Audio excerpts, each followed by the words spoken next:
नमस्कार, मी संतोष शेखलाल सावलकर, मेळघाट 17 संवर्ग कर्मचारी।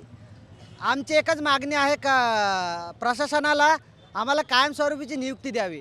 कारण 2024 मध्ये शिक्षक भरती झाली होती, त्यानंतर काही कारणास्तव सर्वोच्च न्यायालयात याचिका दाखल झाल्यामुळे ती भरती थांबवण्यात आली आणि त्याच्यानंतर 5 ऑक्टोबर 2024ला आम्हाला मानधन म्हणून नियुक्ती देण्यात आली।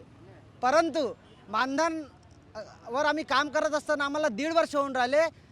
त्यानंतर सर्वोच्च न्यायालयाने आमच्या बाजूने निर्णय दिला आणि त्यांनी सांगितलं की बा हे जे पेशा कर्मचारी आहे त्यांना कायमस्वरूपी नियुक्ती द्या।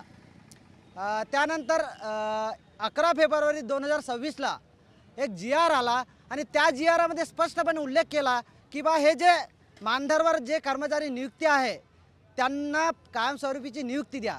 परंतु या गोष्टीले 10 ते 15 ते 16 दिवस होऊन राहिले, परंतु आत्तापर्यंत आम्हाला कुठल्याही प्रकारची नियुक्ती दिली नाही। म्हणून शासनाला आमची एकच विनंती आहे की बा हे जे कर्मचारी बसलेले आहेत त्यांना तुम्ही न्याय द्या आणि त्यांची जी कायमस्वरूपीची जी मागणी आहे ते पूर्ण करावे। कारण कसं आहे सर, आमच्यासोबत जे लोक लागले 2024ला किंवा 23ला भरती झाली होती, त्याच्यातले जे लोक प्लेनमध्ये लागले त्यांचा शिक्षण सेवा कालावधी संपलेला आहे आणि त्यांना कायमस्वरूपीची नियुक्ती भेटले। परंतु आमच्यासोबत हा मोठा अन्याय झाला आहे। आम्हाला 2024मध्ये नियुक्ती मिळाली आणि तेही आम्हाला मानधनमध्ये मिळाली।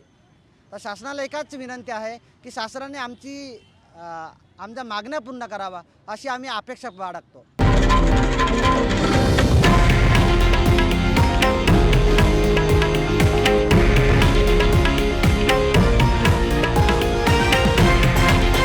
हे आहे देशातील नंबर 1 न्यूज नेटवर्क आणि आपण पाहत आहात TV9 मराठी, एकमेव।